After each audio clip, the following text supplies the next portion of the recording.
Ora bem, neste exercício nós vamos então desenhar um prisma oblíquo, triangular, a partir dos dados do exercício do vídeo que vocês acabaram de assistir, mas que eu aqui vou fazer desde o seu início.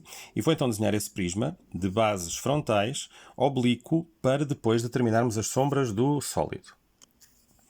Ora, encontram-se aqui então os dois triângulos das duas bases do prisma.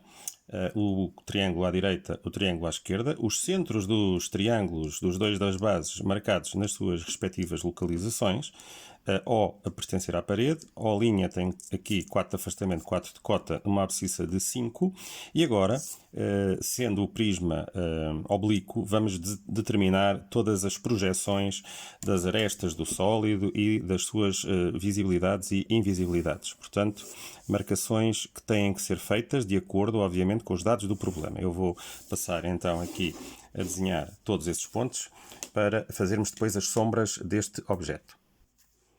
Ora bem, então cá temos o nosso sólido desenhado, com os pontos respectivos das arestas respectivas. Aqui o ponto A2, o centro O em 2, e depois os respectivos C'2, aqui B'2, deste lado A'2 e em baixo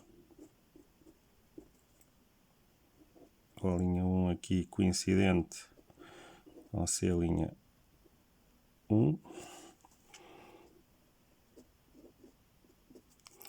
e aqui a mesma marcação dos pontos em 1.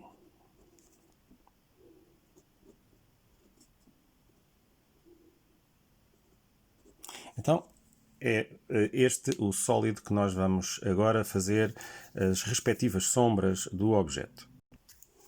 Então, no caso que nós aqui temos, como o sólido é um prisma oblíquo, eu vou primeiro me ter que preocupar com aquilo que são as tangentes à base ou às bases do meu sólido, para determinar, digamos assim, onde é que a luz incide e o que é que fica às escuras no nosso sólido.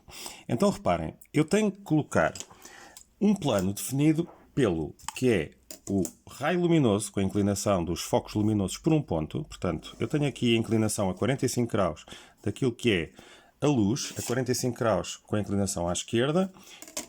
Aqui também 45 graus em 2.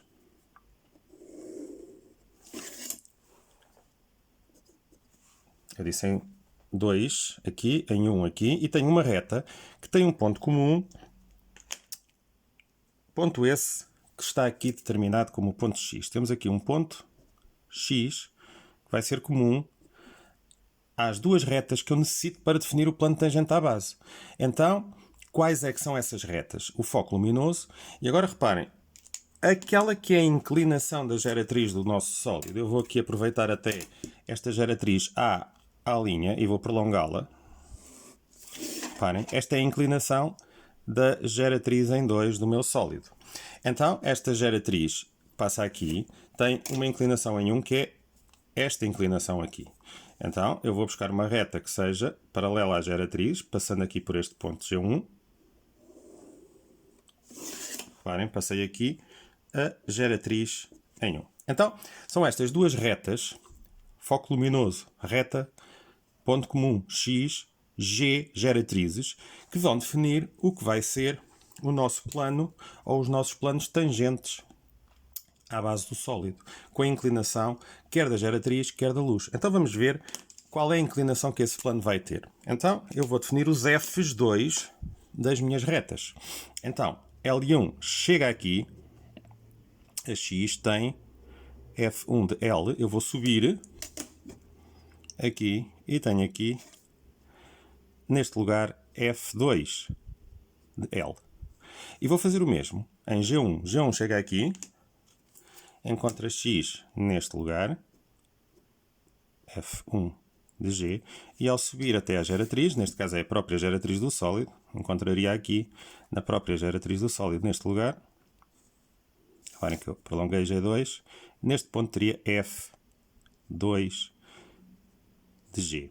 Então, unindo o F2 de G ao F2 de L, eu vou obter aquilo que é aqui em 2 a inclinação esta seria a inclinação de um plano azul, de um plano alfa, cujo seu traço frontal, reparem, F2, agora me dirá onde é que com esta inclinação eu teria a passar aqui a inclinação tangente à base, naquele lugar, e agora aqui, paralela, por aqui, essa mesma situação.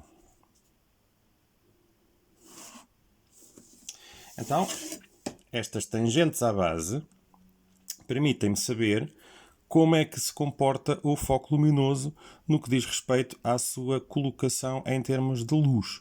Então, isso vai nos dizer o seguinte: dadas as circunstâncias, quer vindo à luz de cima do lado esquerdo, reparem, esta parte vai ser iluminada, a luz vai incidir naquela parte que vai estar iluminada aqui, mas a partir daqui não vamos ter o foco luminoso a bater, ou seja, a sombra do sólido aqui, por exemplo, por baixo já vai estar numa situação de às escuras, ou seja, a luz não vai incidir aqui, neste lugar que vocês aqui têm marcado. Então, estas tangentes dizem-nos que, apesar de parecer estranho, este lado que aqui está, A, C', A', A1, C1, não vai apanhar luz. Porquê? Porque a luz passa a incidir com esta inclinação no sólido, vai iluminar esta parte, estará iluminada também aqui esta base, a parte de baixo não está iluminada e esta parede também não. Então nós temos a linha C', fronteira luz-sombra, depois do C' vai até ao C, aqui, fazer fronteira luz-sombra, porque a parte de trás não está iluminada, mas esta aqui vai estar iluminada. B, porque vem descer para aqui até ao B, que estão o C e o B na parede. B', porque depois vem até aqui, porquê? Porque a parte de baixo não tem luz, mas esta tem, B', e depois A'. Ou seja, vem para aqui A' e depois volta a subir naquilo que é a linha C' fronteira, ok? Então vamos ver como é que vamos ter aqui o nosso sombra do sólido. Então reparem, tiramos aqui a sombra do ponto A com os 45 graus, a sombra 1, neste caso a linha sombra 1 no chão, o B' sombra no chão também, reparem, B' 2, chega a X, desce, B' sombra.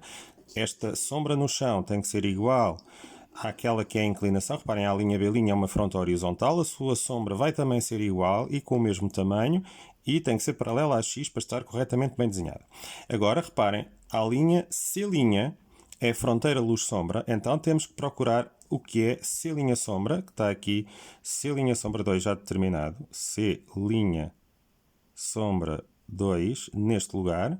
Passei os 45 graus, vim ao ponto C'1, passei os 45 graus, toco em X primeiro, sobe, C' sombra 2. E temos que determinar aqui um virtual, porque C' sombra 1 iria unir a A' sombra 1 pelo chão. Então, ou isso, ou o próprio ponto em termos de inclinação, portanto eu vou agora fazê-lo para determinar o virtual. Então cá está, prolonguei até X, o C1 prolonguei-o a partir de X e temos aqui C' virtual 1. E agora reparem, eu iria unir o A sombra 1 ao C1', seria AC', esta seria a inclinação do triângulo no chão em sombra, mas reparem, a partir do momento em que chega a X, o que é que vai acontecer? Como o C sombra está a linha na parede, em vez de unir e continuarmos até ali pelo chão, ela vai quebrar aqui esta linha e vai agora para o C' sombra 2, que está na parede por aqui. Então, vamos aqui fazer aqui esta por baixo do sólido, passa a ser atracejado, e temos aqui a marcação da sombra por baixo do sólido do A' sombra, C' sombra. Reparem, teríamos que ter unido pela virtual até ali ao C' sombra virtual que está aqui. Como chega a X, vai fletir, vem para aqui. Agora reparem, do C' a C, como o C sombra está na parede, tem sombra nele próprio, aqui é direta esta marcação da sombra na parede. Então, basta chegar aqui e a partir do C' sombra na parede, C sombra que está em cima da parede nele próprio, aqui coincidente, C sombra 2, vamos unir diretamente o C', C2 tem a sombra aqui. E agora reparem, o C vai unir, por que estão os dois na parede, ao B sombra 2, que está aqui. Então, e daqui do B sombra que está na parede, ele terá que unir, porquê? Porque este lado está iluminado, mas a parte de baixo não está. Então vamos voltar ao B'. B', onde é que está B'? Ele tem que procurar o B virtual 1 que está aqui, a partir do B1, 45 graus, B2 está na parede, é só puxar para aqui, temos o B virtual. E então, se a sombra do B' estivesse no chão, ele teria a sombra no chão, esta inclinação. Então, o que é que vai acontecer? Vem por aqui a tracejado, chega ao chão, e a sombra aqui irá subir para a sombra 2 que está aqui na parede. E agora, estas, digamos, são as marcações da sombra deste sólido pela forma como a luz, depois da inclinação das suas geratrizes e o próprio foco luminoso que deram estas tangentes, perceber como é que agora temos a sombra. Eu vou fazer os tracejados da sombra no chão, já a sombra projetada, antes de fazer a sombra própria. Eu agora deixei-me levar aqui um bocadinho pela rapidez com que estava a fazer as sombras próprias e marquei aqui estes tracejados dentro do sólido, aqui nesta zona. Zona é esta que vai estar em sombra própria. Eu já vou corrigir, porque esta parte aqui vai estar às escuras, e eu marquei aqui vermelho e ela deveria ter passado só aqui. Eu já depois vou corrigir isto. Portanto, estas seriam, deste lado apenas, e aqui, as projeções da sombra, daquilo que é a sombra projetada do sólido. Agora vamos pintar aquilo que é a sombra própria do sólido. Então cá está, tal como eu tinha dito, a parte de baixo, esta zona do sólido, vai estar às escuras. A luz passa a incidir nesta parede daqui à direita do nosso sólido e este lado não apanha luz, vai estar às escuras, vamos escurecê-lo. Então cá está, tracejado agora as tais persianas, como vocês lhes chamam, paralelas a X. Reparem, aquele vermelho que está aqui nesta zona do sólido, obviamente que está aqui como sombra projetada no chão, está errado, esta parte aqui, portanto a sombra vem só até esta linha, esta geratriz lateral, no chão, estou a falar desta parte que está projetada, aqui seria apenas, portanto, o sombreado azul. E reparem, é preciso ter cuidado, porque ao fazerem as, digamos, persianas, a sombra própria com os tracejados paralelos a X, não fazerem coincidente com a parte da sombra que está projetada no chão, que é tracejado por baixo do sólido. É importante que esta tracejada, esta linha a tracejado, que é a sombra projetada por baixo do sólido, seja visível entre o A' sombra e o B' sombra que estão no chão. Então, cuidado ao fazerem a sombreado, a parte da sombra própria do nosso sólido aqui nesta parede, não fazerem por cima do tracejado da sombra projetada, ok? Está resolvido.